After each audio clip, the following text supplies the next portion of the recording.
All right, guys, welcome back again. In this presentation, we're going to discuss the theory of the Big Bang, the Doppler effect, cosmic background radiation, and dark matter. So first, we talk a little bit about Hubble's law. And Hubble's law states that galaxies move away from each other and that the velocity or the speed at which they draw back is relative to the distance. It leads to the picture of the expanding universe and then to the theory of the Big Bang. So again, definition, the universe is the sum of all matter and energy that exists, that ever has existed, and that will ever exist. In 1929, Edward Hubble announced that atoms and stars emit light towards the red end of the spectrum, light in the form of electromagnetic radiation. Hubble's law states that the speed at which a galaxy is moving away is proportional to the distance from us. And again, this helped us formulate the evidence to support Big Bang. So next we talk about the Doppler effect. The Doppler effect is used to measure how fast stars are moving toward us or away from us. There are two kinds of effects. There's red shift and blue shift. In blue shift, it shifts to the blue end of the spectrum.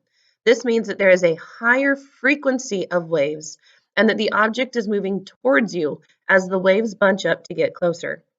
This, in sound, leads to a higher pitch, and in a spectral analysis, which is, again, the electromagnetic spectrum, it's closer to the blue end. Red shift shows a spectral analysis in the red wavelength and the red end of the spectrum. This means it has a lower frequency of wavelengths, so you're seeing less waves as the wavelength is longer. In sound, it has a lower pitch because it's moving away from you. Think of it this way. If you were in a wave pool and there are waves hitting the other end of the pool at a normal rate, there would be an average size of waves and an average number of frequency or a number of waves hitting you on the other side of the pool. Now, if you were to push a large amount of water towards the end of the pool, the time between waves would decrease, which is the frequency, and there would be more waves hitting the other side than there was before. So there is a higher frequency, shorter wavelength, and higher energy. So the frequency of the waves would decrease and the wavelength between each wave would also decrease. This analogy would be for a blue shift. The opposite would work for a red shift. Here are some video clips and animations showing the change in sound waves from red shift to blue shift. If these don't work on the YouTube video, I will try to post them on the site as well so that you can see them working in action. The expanding universe. If everything is moving away from each other, then the idea is that at some point it had to all be bunched up in one small place. This helps us to solidify the expanding universe. The red shift means that every galaxy is moving away from the Earth and that the universe is expanding. Every galaxy is always also moving away from each other, so this implies that the universe is expanding and once was much smaller. Not like a big bang, but more like a balloon that is inflating. So again, all of this talk about redshift showing things are moving away from us, and the expanding universe then again leads to the theory of the Big Bang. The theory of the Big Bang is widely accepted and pretty much says that about 14 billion years ago there was a hot dense state that went, then something occurred that triggered the universe to start expanding. Due to the name, many people think it's just a large explosion, but again, that's not the case. It is more like a balloon that's being inflated and growing in size. So the Big Bang was not an explosion, as the theory of the name suggests. Instead, it was an appearance of space everywhere in the universe. Time, everything began. Researchers believe. According to the Big Bang theory, the universe was born in a hot, very, very hot, very, very dense, single point in space. And from there, all of space, all of time, and all of matter was created. So with the idea of, again, the stars in redshift or moving away from us, we also add the evidence of cosmic background radiation. We don't know what happened before this. This radiation is like an afterglow of what we see left over from the Big Bang event. This radiation is visible to microwave detectors and allows us to see or to use the scientific process to piece together clues of what the universe was like.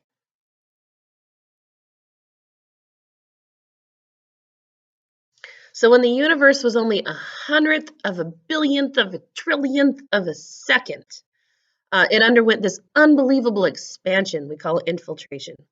It grew exponentially and doubled in size at least 90 times as it was expanding. It also became cooler and less dense as there's more surface area, more area for it to expand in. As it continued to grow, it grew at a slower rate and matter was formed.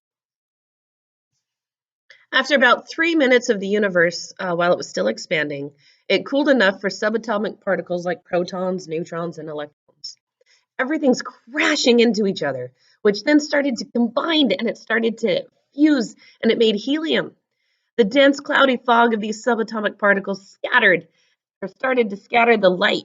Once it cooled enough that atoms began to form, the absorption of these electrons caused the universe to become clearer. The light is still detected to this day in the form of radiation. And again, we call this cosmic background radiation. So light chemical elements were created within the first 3 minutes of the universe's formation. As the universe expanded, temperatures cooled and protons and neutrons collided to make this isotope, this type of hydrogen, that when it was combined, it started to make helium. Atoms crashed into each other with enough force to break into a dense, cloudy plasma of protons and neutrons and electrons, and that scattered the light like about a fog. And then about 380,000 years after the Big Bang, matter cooled enough for electrons to combine with nuclei to form neutral atoms. We call that recombination. And the absorption of these free electrons caused the universe to become more transparent. The light was then released, and at the time it was detectable today in the form of radiation and the cosmic background radiation. Super cool. So here's just an overview again of everything we talked about. Before the Big Bang, there's nothing. There's no matter. There's no time. So when people ask, well, what was there before Big Bang? The answer is nothing. As the universe started to expand and cool, light was finally able to be seen, and we call this cosmic background radiation, which is detected, and we use it to support the theory of the Big Bang. When you look at stars, they're shifting away. They're shifting to this red spectrum. This means they have a longer wavelength and a lower frequency. And this provides evidence that the universe is expanding. And it also helps to support the theory of the Big Bang. So we will assume that the universe is still just 14 billion years old. And this theory, again, there's no time, no space, nothing at all. Cosmic background radiation which is a steady, dim radiation detected at microwave wavelengths and is believed to support the Big Bang theory. Expansion is cooling of the universe. The redshift also supports this theory, and scientists believe that the universe is still expanding to this day. So, when will the universe stop expanding? Well, we don't really know. It kind of depends on how much mass and gravity. It's possible that the universe will never stop expanding. So again, whether or not the universe continues to expand depends on the number or the amount of mass in the entire universe. It's not known for how long the universe will continue to expand. If there's not enough mass, gravity will be too weak to stop the expansion. If the mass is just right, expansion will slow down, but it will never ever stop. So again, when will the universe stop expanding? Well, if there's too much mass, gravity will take over and the universe will start to contract again, causing a big crunch, and the whole thing can start happening again. The amount of matter is determined by the matter we can see, which is stars and elements, and matter that we cannot see. Dark matter is the matter that cannot be seen directly, but we can see its presence detected by gravitational effects on the other visible matter. So dark matter is matter that does just not give off radiation. It does not give energy. It doesn't give us anything that we can visibly detect. So we know that there's a lot of dark matter, and this indicates that there is a lot of mass to keep the universe expanding.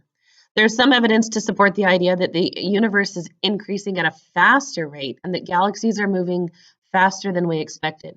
Some believe this is due to the force of that dark energy having its influence. If this is true, then again, the expansion of the universe may continue forever.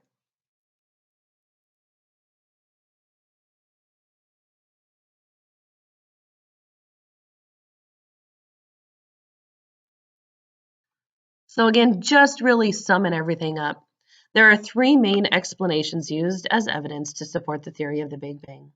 One is redshift, as it shows that the stars are moving away from us, and this supports that the universe is still expanding. We see the radiation in the red spectrum of the electromagnetic radiation. This again shows that there is a longer wavelength and a lower frequency. Then there's cosmic microwave background radiation, and it's leftover radiation, radiation energy. Remember, radiation is energy from the Big Bang event. And all of the composition of matter in the universe is primarily found in stars and stellar gases, which we can see through the spectrum of electromagnetic radiation, energy. Remember, with the life cycles of stars, we learned that the stars create all of the elements through nucleosynthesis.